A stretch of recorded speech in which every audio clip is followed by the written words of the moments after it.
This is going to be audio test number 3,450,864. I have officially gone to another mic. I believe this is another Movo mic, but we're going to see how it works. Maybe the problem was in that other mic.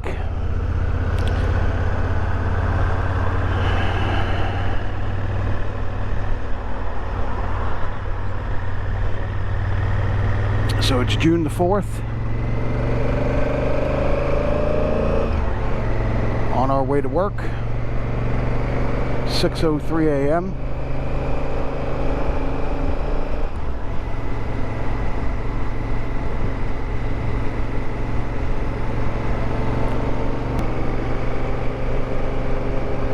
I want to cover a topic that I've been waiting to be able to talk about. And that is the death of my mom back on April 24th, a little over a month. And I've actually made this vlog a couple of times, but just really haven't been able to get through it. But, you know, time does heal. And I'm going to try to get through it one more time. So, I know this is not something I spoke of much, although I know I've mentioned it. My mother, back in January, they discovered some nodules on her lungs. A few years back, she had breast cancer, and she beat breast cancer. And I realize beat is it's a relative. But she was cleared of the breast cancer.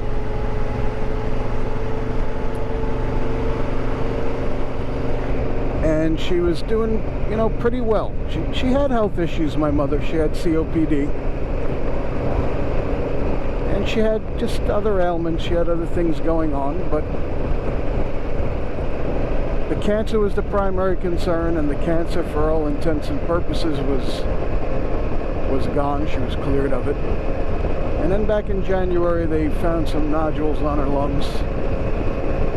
And I can remember her calling me and telling me.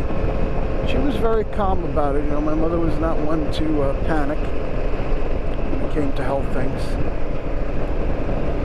And she spoke to her oncologist, and the oncologist recommended to her that because my mother lived in a 2-story walk-up in New York City, and it was very difficult for her to climb stairs, especially with her COPD. He recommended that she call an ambulance and have herself taken in to the hospital and admitted so that they can do any necessary testing and treatment while she was there, which seemed logical, seemed like a good idea. So, you know, I remember that day coming, and my mother, I believe I called her, and she was getting ready to go, and she said she was going to take a shower, and she was going to get herself ready, and then she had that life alert system. So she was going to hit the life alert and tell her that she wanted transport to the hospital. She did that. And what we didn't know at the time was that she would never come home again. Because just a short time later, in 8 weeks, 8 to 10 weeks, I would say, it was just a couple of months, my mother completely declined. They had her on, she was in a lot of pain. She had tumors in the neck and the back. It had metastasized and moved into her glands, and she was in tremendous pain. And the medication that they were giving her to manage the pain completely transformed who she was. It was very similar to a dementia patient. She would call me in the middle of the night, 2, 3 o'clock in the morning, completely confused as to where she was. She didn't know, she didn't recognize anybody around her. She was just in distress. And I would calm her down. I'd say, Mom, look around, see where the TV is. Do you see where the phone is? That's where it was yesterday, right? And then slowly you could see her starting to come to grips with the fact that she was in the same place. And you know what she would say? I feel like I'm losing my mind. Well, over the next weeks, this would just rapidly, there was just a rapid decline. And this got worse and worse and worse. And I went up to see her on April, I believe it was either the 9th or the 11th. And she was unrecognizable. Right before that, about 3 or 4 days before I left to see her, she had really become nonverbal. She,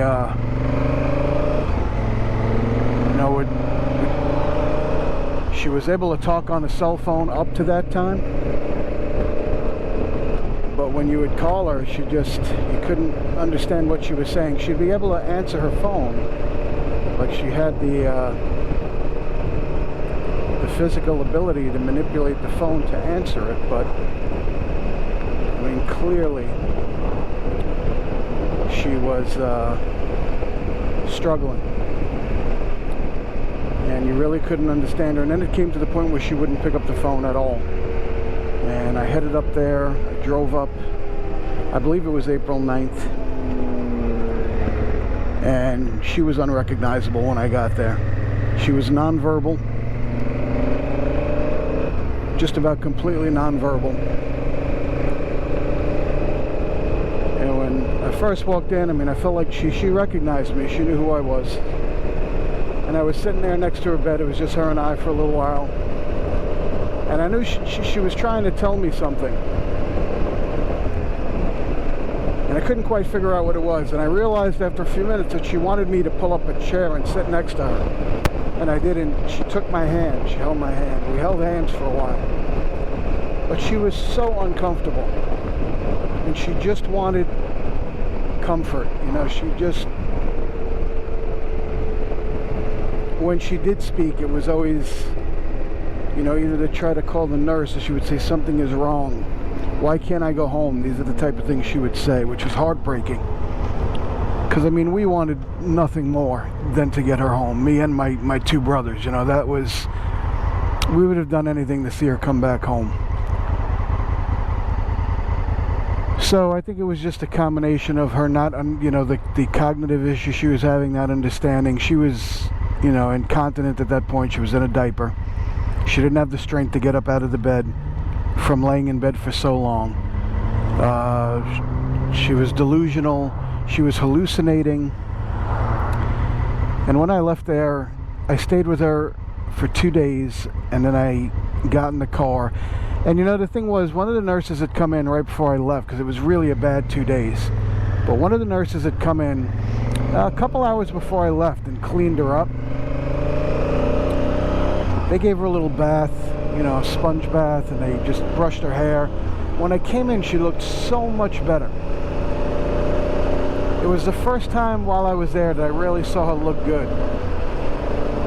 And I said, Mom, you look great. I said, do you feel better? And she shook her head, yes. And I mentioned my daughter being pregnant, which, you know, my mother's life revolved around her grandchildren.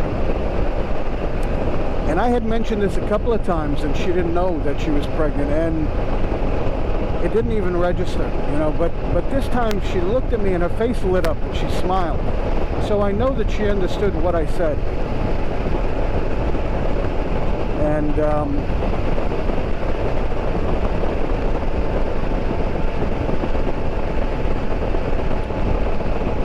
you know, for that hour, that last hour I spent with her, she was very calm.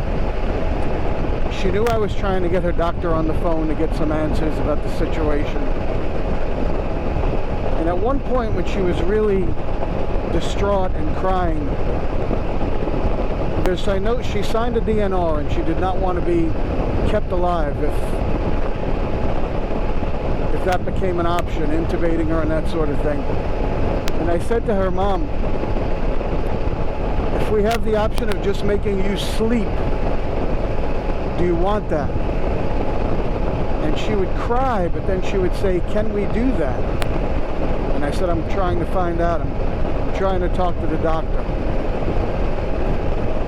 It really was just heartbreaking. It's why this has been so tough to talk about, honestly. So when I left, it was on a good note because she felt good. She had had her sponge bath, she had her hair brushed, and she was comfortable. And I, walked out knowing that I wouldn't see her again. And 9 days later, she passed away. Actually, a week later, 7 days later. So it was a terrible time. Flew back to New York for her services, and tough time for me and my brothers. My brother Danny lived with her, was really like a caretaker to her, and really did a lot because he was the one that was left with all her he was one that was left at the task of tying up all her loose ends and that sort of thing. And very big job when somebody passes, all the paperwork and just all the things that have to be done.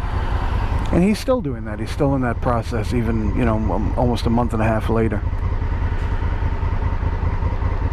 But on losing a mother, what I can tell you, for those who've never been through it,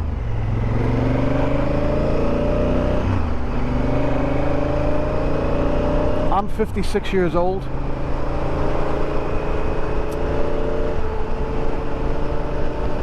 I've been through all sorts of things in my life, highs and lows. And what I will tell you is this: you never feel as completely alone in the world as you do when your mother's gone. In World War II, on the battlefields, grown men would cry out for mom. Your mother is your source of comfort. She's your source of security. And when she's gone, you really do feel vulnerable in the world, even at 56 years old. You feel like your protection, the leg you hid behind your whole life, is not there. And nobody loves you as unconditionally. At least in my case. And I can't say this for everyone, because I know we all have individual experience, but nobody on the face of the planet loved as unconditionally as my mother did. My mother was on my side 100% of the time. Whether I was right, whether I was wrong, whether I was in a good place, whether I was in a bad place, the one thing I was certain of is that my mother absolutely had my back. Now that doesn't mean that, my mother, there was drama with my mother. She fought with other family members. She fought with my brothers at times. Her and my youngest brother weren't talking for a long time. But in the end, that was all patched up. It was all put behind us. But my mother would do anything for her kids. And her grandchildren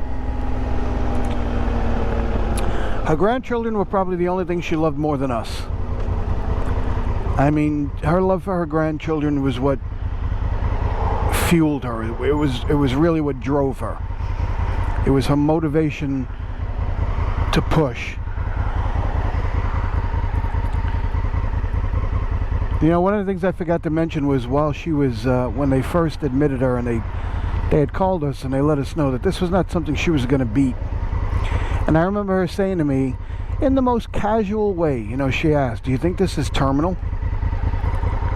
And I said, "I don't know, Ma. We're going to cross that bridge when we get there. We're just going to do one thing at a time." And she said, "Okay." So,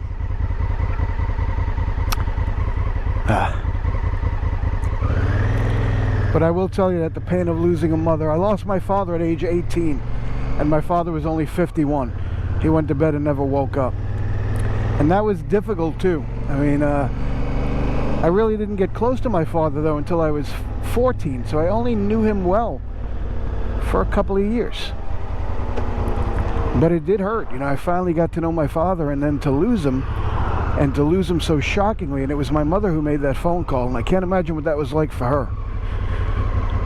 But when it's your mother, it's just at a next level. You know, your mother is just, she's your rock. Again, not for everybody, but in my case. And so, Mom, rest in peace. Your memory goes on, and it will always live on. It's her birthday in 2 days. That'll be rough, but we're going to celebrate anyway. All right, guys, I'm at work.